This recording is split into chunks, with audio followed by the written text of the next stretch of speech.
No one gives a shit. What?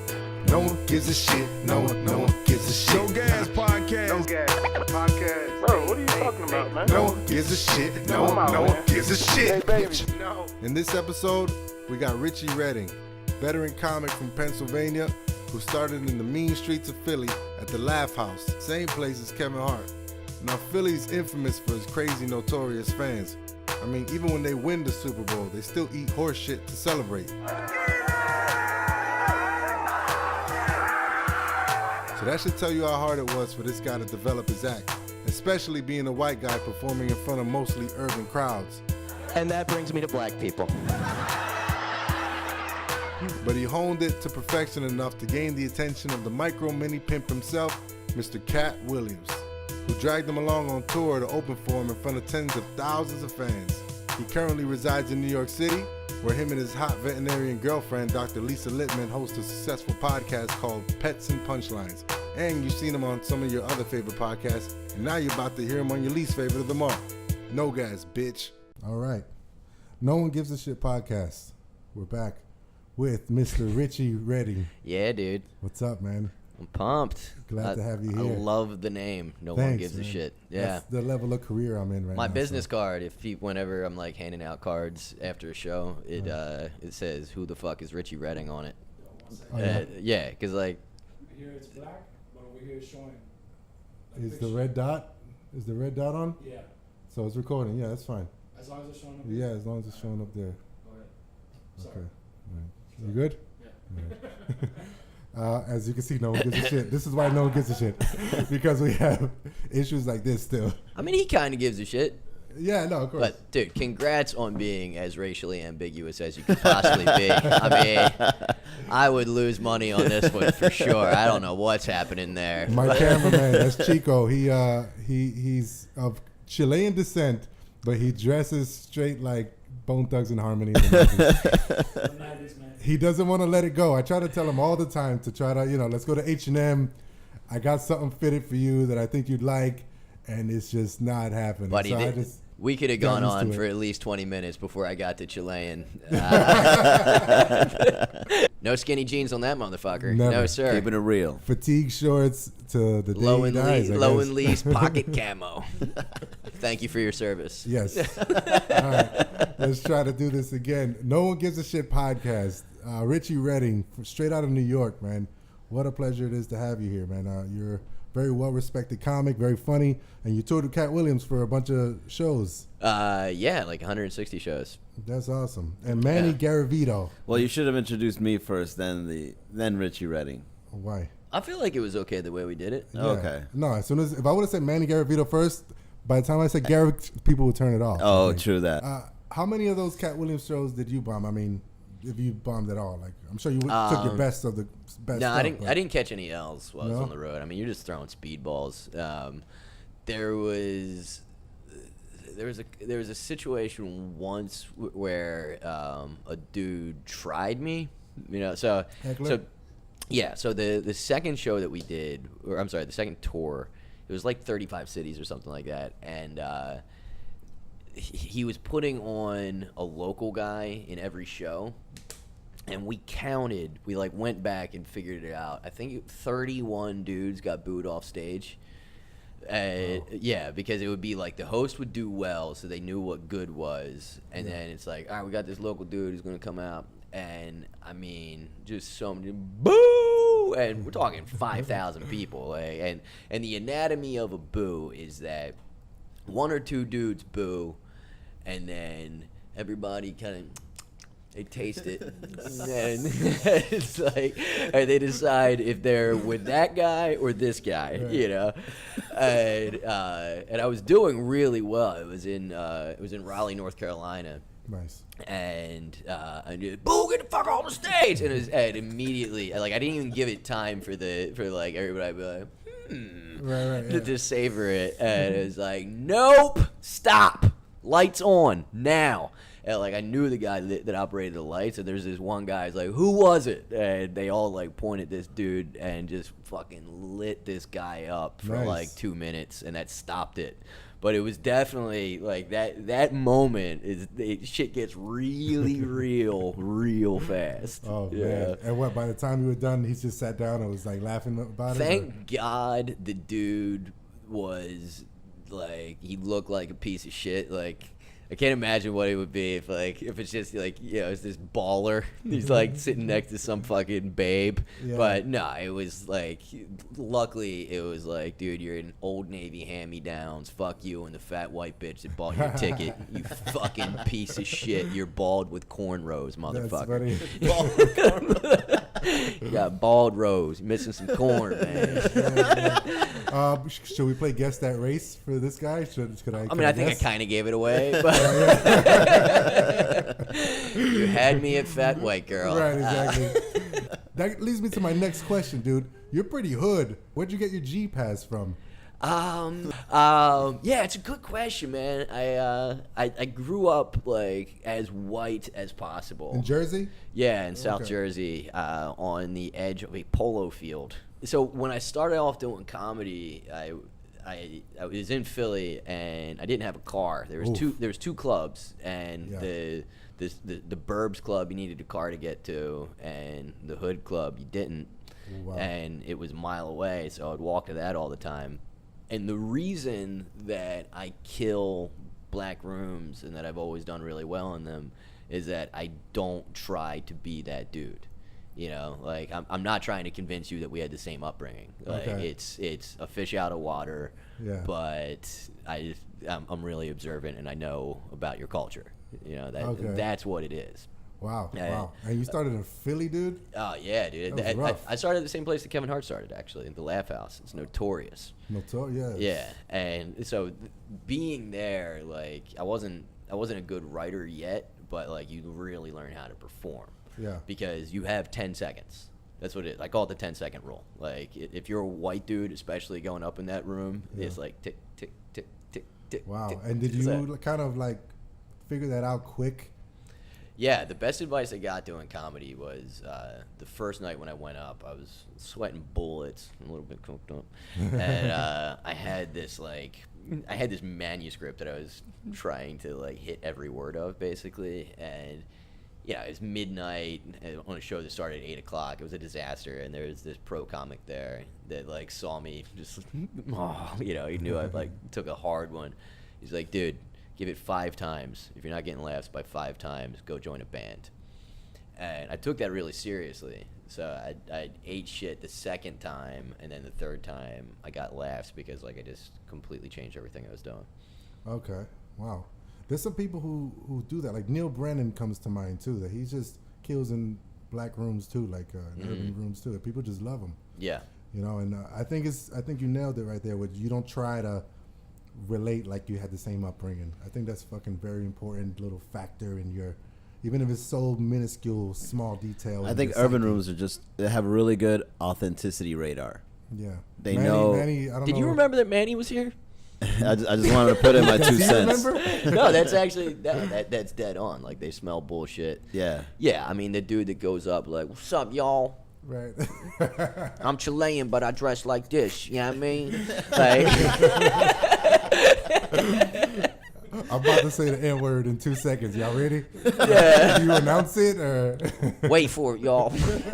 Brace yourselves. But yeah, and you know, I learned to like really have fun on stage in those rooms. That a real important lesson I learned very early on was this dude it was this comic that he had been on all the BT stuff, and he brought me down to Virginia Beach for 2 shows back to back. He was headlining, and he gave me like $100 a show or something like that, and I was like in a sports coat, and this is my first time, and I took it real seriously, and like and took an L. And he pulled me aside afterwards. He was like, "Why did you get into comedy?" And I was like, "I've always wanted to do it." He's like, No. Why? Why do you want to make money doing this?" Oh, it was a legit question. He wasn't yeah. asking like sarcastically. No. like, you should leave, type No, thing. it was like, Okay. because I want to get paid to have fun. Yeah. He's like, "Did you just have fun?" He's like, "Nah, it sucked." He's like, "Well, fucking go have fun." And that was it. And like 100% of the time, if I'm doing well, I'm having fun, And if I catch a slow set, it's because whatever my mindset was like, this is gonna suck, and go up and like don't sell it and don't have fun with it. Do you like seeing the crowd before you get on? I mean, that's how it usually is, right? Like, I like to watch them a little bit, especially if I'm headlining and it's a guy I don't know. I just want to make sure that he's not like Stepping on your jokes if there's or something that's really similar. Yeah. But yeah, I mean, I look at the crowd for at least like 2 minutes before I go out, usually, just to see what kind of goofy shit is going on. Okay. Speaking of goofy shit, what do you think of Mannys Act? I don't think I've actually seen He's you. never seen me. Yeah. No, talk to the mic. Well, yeah, he's gonna be a co-host of mine. You got to talk to the mic. So talk to Manny. because Where's I the see- check? What do you mean co-host? Whoa, that is loud. Oh, yeah, he's either very far or too close, making out with the mic now. Checks in the mail. I'd imagine he's funny. Oh, you haven't even seen. You his must have a fucking really show good yet? imagination. No, man, I'm good. No, of course I'm fucking with you. You are good. I like what you're doing. I like what Manny does. What? So you haven't seen his show? No, yet? no. I didn't. I performed at his show. We did a Valentine's Day show Right, that's at why the I thought you Craftsman. guys- Yeah, that was fun. And as soon as they mentioned my name, he just stepped outside. Oh wow, yeah, business call. You got another business call with the LOL network. I forgot Boom. about that. Yeah, well, I tend to smoke a stogie after a big show, so Yeah, it was a late show I got on. I yeah. think. So I would like to see my friend Manny perform, but Okay. got this Arturo Fuente. Who's that's a Cigar. little backstory. And Stogie fan over here. Kyle was the one, or was it Verzi? It was Kyle, I think. Kyle that, Grooms, that our friend. Yeah, that Yeah. told him that I had it's a girl I know that brought a whole bunch of cigars. Uh-huh. What brand were they? She smuggled them in her pussy. Yeah, Oh, wow. Yeah. No, it's Cuba. Big cohibas. Yeah. yeah. Big- That's it. real big. Cohibas. Original Cohibas rolled in Cuba and Smelled great. Yeah, we had all like 20, 30 of them, and we were giving out to comics, and we had a good run of. And the last like 5 I had, he picked up, and I went to a Katt Williams show at the James All Night Center, handed it to him, hung out, and we just hit it off, and then we went to do that Valentine's Day show. That's how we met. And Yeah. then, so That's awesome. he went outside to smoke a stogie. When I went up on stage, he's like, "Oh, I missed it." Nah, well, all right. Anyway, I gotta go up now. Oh. Ah, just next time. Well, no. When I'm coming off of stage with all that adrenaline and shit, I just like. It was awesome, man. wanna go somewhere. That show was a brand new peak in the kind of shows that I was able to produce because killed it was it? too. No, I mean I kill it often, not to brag, but I'm talking about Oh, yeah, of production course wise and attendance wise and energy wise. You killed the promotion of that. Yeah, for that sure. show was magic. It was Yeah. really good. Yeah, Two that late sold-out one shows. especially. I think we could have even done 4 if we really put in an extra 10% because everybody was in the market looking for someone, and it was just right on time that this guy was in town for Valentine's. Nice. You were there for like 2 days, right? Yeah, and we did that on like 2 weeks' notice too. Yeah. didn't we? Yeah, we pieced it all together. Yeah, because I like, I'm the kind of comic that whenever I have to do something that's not comedy, I'm just like, fuck. Like last year, it was like, 7-day trip to Aruba. Like, just make it 6. Like, oh god, no comedy. And so I basically like folded that I had to be down here for Valentine's Day, and I hit him up like, dude, I at least need to do a spot. And he was like, let's do this Valentine's Day show. So, sweet. Nice. You don't talk to this guy Aruba Ray over there? Doesn't he have a comedy room over there? Yeah, I did not do it, No. but Oh, yeah, Okay.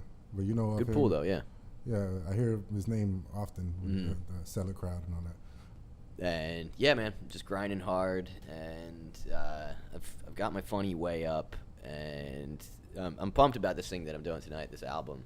Basically, just tired of waiting around for these motherfuckers to come and give me a special that I you know applaud that. I yeah, applaud that. that like industry is so afraid of a guy like me that does completely. It's like you have white privilege, you're cisgendered, and you're talking about other cultures. Like there's it's so radioactive to do inappropriate comedy right now, and they're giving specials to fucking Nanette to just yell at men. I mean, good God, have you seen these Netflix specials? I have. Aren't they releasing 47 specials in one day from the Just for Laughs? Yeah, I have a buddy that's doing it, but thank God they need to make up for that shit, because it's like it's kind of like watching MTV circa like 2010. Like, did you know 99% of human beings are gay? Did you know that? Like every fucking comic is gay. Yeah. They're all trans. It's all this shit. Like, there's actually just like normal ass people that are really fucking funny. Of course, and I know that they try to polish it. Because once I saw on Netflix that they had a Rant Comedy category, I was like, oh, dude, this is what's going on here. What does Netflix think they're doing? But at the same time, I get it, As far as marketing. That's exactly what it is. It's like, you just say a label something like this person is a transgendered comedian. People just jump on board that are interested. No, they don't. I mean, if they're funny. Like I saw one the other day, Sanjay. Have you seen the Sanjay one? Sam J? Sam J, yeah. She's pretty funny. Yeah, she's funny. Yeah, she's for sure funny. But like, when you're just putting the agenda first, that's what I mean. That's what it's all about today. That's what I mean. Yeah. People put the agenda to market the special, and then the special then markets the comedian. Right. Or the festival, But or the fundraiser, or the show itself. But, I mean, have you seen, like, not HuffPo reviews of these fucking specials? No. Like, I hear it all the time on the just on the normal podcast people are circuits. like, dude, this is dog shit. They're putting out absolute dog shit. I mean, it's go-to jokes, like you said, they just have the white girl or the woman, the strong woman ranting on men. But I get it that they polishing it. But I think it has its time, and I think it'll pass. There's going to be an adjustment to it. Yeah, Like, and it doesn't make them less deserving, I don't think, as far as said. Yeah, so that's kind of what I'm trying to do tonight. Like, the first one, I'm going to make sure that I get the material. The second show, I'm definitely going to be looser and have a little more fun with it. Yeah, good. No, yeah. I'm super happy, and I always advise people to do their own thing. I mean, I've gone broke buying a bunch of camera equipment and all this stuff you see here. Yeah. Basically, because my angle is, I'm a huge comedy fan. I don't want to be a comic because it seems like the life sucks. No offense to you two. Yeah. But I do want to help. You get it. I do want to help. Like, I shot something for Kyle when he did his comedy taping at the Love Kyle Grooms, dude. I set up 2 4K cameras, and we shot it, and he sends that video over to the producers of The Tonight Show, all these late night shows. So stuff like that. You got to do it yourself, man. Yeah. And if somebody wants to buy it, great. Or if somebody sees it, likes it enough to say, hey, we'll give you a bigger budget here, and then you give it to me, of course. Don't go nowhere else. Yeah. Right. You give me, I'll get the reds, I'll get the top level cameras to really shoot it on a professional production level, and that's it, man. It's we got to come together when it comes to this type of stuff, because you guys are the guys, especially you. And Manny's gonna be, he's not the guy yet, but you guys are the guys, dude. You know what I mean? By the guys like Norton, you're gonna be that soon. Yeah, I mean, there's no quit in me, and good. Like there's I really don't appreciate you saying that on a podcast. Thank you. I'm not I was waiting for that. I was waiting. I'm sure they'll edit that out. No, that's gonna be part of the trailer snippet. That's what that's gonna be. But yeah, man, I'm pumped about it, and it's gonna be a good one. I saw you were recently on the Anthony Cumia show. Yeah. That's cool. That was I subscribed for that when Artie Lang was on it. Okay. For like 10 minutes. Yeah, those crazy bastards. I mean, man, Artie needs to. He's one of my favorites, dude. I mean, who is it? He's everybody's favorite. Love him, yeah. But I always have a ton of fun when I go on that. Yo, you've been on there several times. Yeah, in Hot Water I'm on more often. And me and my girl actually did their morning show together. Actually, speaking of Opie and Anthony, of Cumia, that on Race Wars, Sherrod Smalls, yeah. I got into like a 10-minute debate, kind of an argument with Anthony Cumia about illegal immigration. Oh boy, And- that's a long show. And I got more responses from strangers than I ever have. I got like 50 messages from people like, "Yo, you held him to the fire." Really? Yeah, because I know my shit. Like Yeah. I know what I'm talking about. I have the poli-sci background, but like I don't read stuff for fun. Like I read stuff so I can win arguments. Like just laid into them. So Wow. yeah, and actually I got a bit out of that, which is what I'm probably going to be doing on JFL. Nice, Yeah. nice. I think that's a character he's built because I really think he's hilarious. He's one Oh, of my yeah. favorites. Yeah. And I feel bad, like that he's one of my favorites just because of that persona that he has to be at this point. But I think he's a nice guy. Yeah, and well, I mean, respect look, his patriotism. I you mean, know. I actually, well, yeah, there's definitely a moment while we were doing it that there was like I stepped back for a second, like I'm really arguing with Anthony Cumia right now on air, and I was kind of like, oh, is this gonna be okay? And right after it, he's like, that was fucking great radio. Right. But Right? yeah, Exactly and right. but a thing that I said, I was like, is he was trying to be like, oh, but they're coming here illegally. Like, no. It's not about laws. It's like just fucking own it. Say, I don't like these motherfuckers. Right. Exactly. It, like, Or I'm and- afraid of them. and you know. whatever it is, I respect you more if you just be like, I am racist towards these people, than to try to find a dozen ways to Yeah. dress this thing up, to put lipstick on this pig that's not like, it's like, they don't look like me. Fuck them. Right. Okay. Exactly. Okay, that's if that's where you are, because then there's no debate, right? It's not like oh well, I can tell you we can change the laws and I can tell you what's really up. It's like, no, this is unmovable. You were set in stone. Yeah. You're afraid. You don't like him. All right. Yeah. You're, okay, drunk uncle. Right.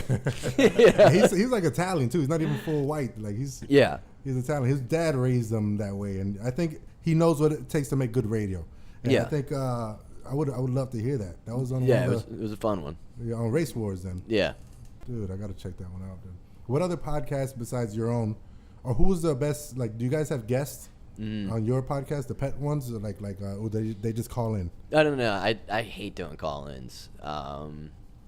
Yeah, I mean, we've had actually an episode that got a crazy amount of hits. Was actually a call-in, but it was the guy that started We Rate Dogs. We rate dogs. Yeah.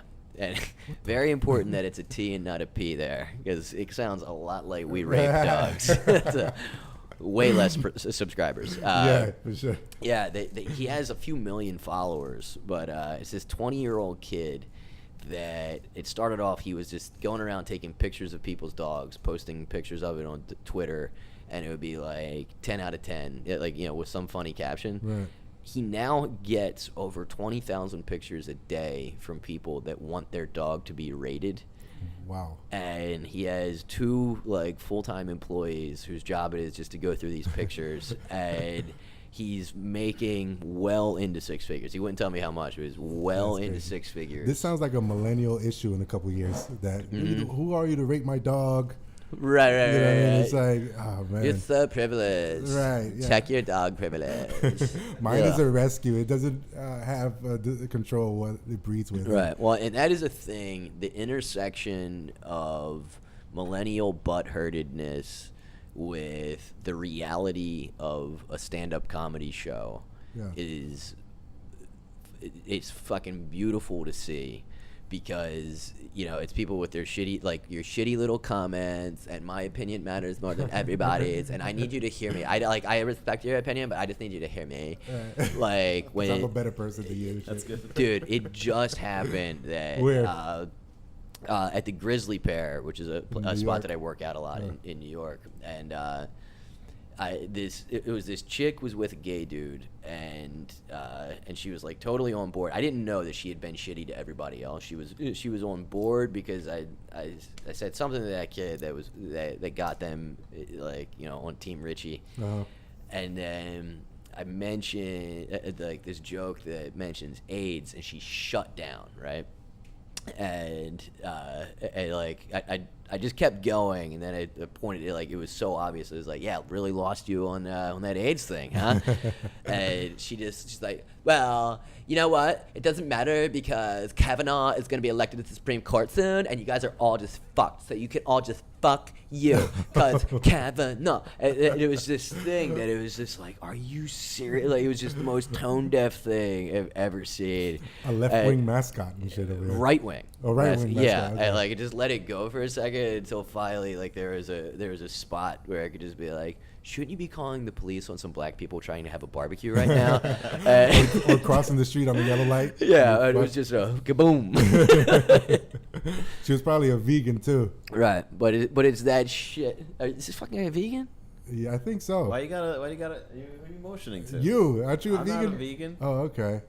I thought You you saw me was. drinking water. You assume I'm vegan? No, you're skinnier than a toothpick. That's why. Speaking I thought of you were which, vegan. I am starving. Yeah. We What got- do you like to eat? We're gonna go get some tacos, man. That's a very non-vegan thing to eat. Okay. Yeah. All But right, cool. does that go against your? Because he was telling me he's keto. So, Ketoing? okay. So, So what? I've been, That's I'm not keto anymore. This has been a whole thing. This is a diet. Yeah. Okay. Okay. What, so what do you eat now? All right. So, well, I've been doing intermittent fasting for like 4 or 5 months now, which is why I haven't eaten since 8 p.m. yesterday. So I still eat like 2,500 calories, but it's pack it into a really small window. Oh, okay. But so my girl wanted to lose some weight, so she went to a doctor that she's like a doctor snob. So this doctor told her to do the keto diet, which is 75% fat, 20% protein, 5% carbs. So And 100%'s weird. yeah, and since, So far. yeah. So when you get into this state of ketosis, which it basically tricks your brain into it's starving for carbs, so it starts burning fat as fuel, and you actually feel great. You're like super alert when you're in it. But I cook most of her meals, so I decided to do it too, just like sympathetically, basically. I had like a pound to lose. Sympathetically. Yeah. You're cooking sympathetically. How does that look? Is cooking up sympathetically? Like reflectively. I was to mirror is to sympathize. So I'm doing it for 3 months, and it's like, I get a physical coming up. I should get blood work done. Like expecting this thing to just be a victory lap, right? Because it's like all the science is in ketosis. Everything we know is wrong. Sugar is the enemy. Right. Drink fat, you know. So I'm piling fucking coconut oil on everything. I'm drinking, but like, dude, half a stick of butter in your coffee. What Fucking the froth it up. It's delicious. Is that a real thing? 800 calories. Yeah. And how much cholesterol? So Cholesterol's not bad anymore. yeah, that's the idea. Yeah. So well, supposedly if you're in ketosis, you're running on fat, so you burn that shit off, and it doesn't turn into cholesterol. Okay. But while we're there, I'm like, let's throw in an HIV test because I've just This has been a busy month. well, no, look, I've been monogamous for 4 years, but I just always catastrophize, and I grew up in the 80s, and everybody had AIDS in the 80s. That's how, you treated everybody, every patient's an AIDS patient, right? And so I mean, I tried to be responsible while I was out there fucking around, but there was quite a few broken condoms. Nobody's finished. Or nobody's stopping when the Right. condom breaks. That's God's way of being like, yeah, you tried, right? It's like if you're playing football and your helmet pops off, finish the fucking play, That's right? right. Like, That's motherfucking right. hey, go until you hear that whistle. So, I take the test on a Thursday. Friday at like 4 p.m. I get a call from the doctor's office saying the doctor had me reach out to you because she needs you to come in to discuss your results. Oh no. And I was like, am I HIV positive? She's like, I don't have access to that, but I can't discuss results over the phone. Oh my god. Get in as soon as you can. I'm like, motherfucker. So I spent the whole weekend with full-blown AIDS. Looking up AZT. Bruh, my T cells were falling. I'm like, You were watching Dallas Buyers Clubs. Right. I'm like, you know what? I did lose weight recently.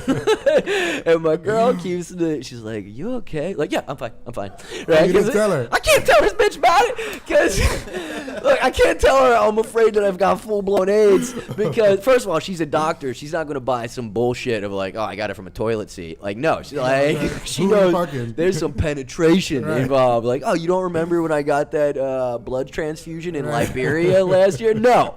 She knows the whole story. Oh, man. So I get in there and I'm a dead man walking. I'm like, dude, I was in my head, like, cause alcoholics are famous for like really obsessing over shit, and I'm like, didn't sleep the whole weekend. I get in there, and she's like, so I needed you to come in to discuss the fact that your cholesterol has tripled since last year. And you went, thank God.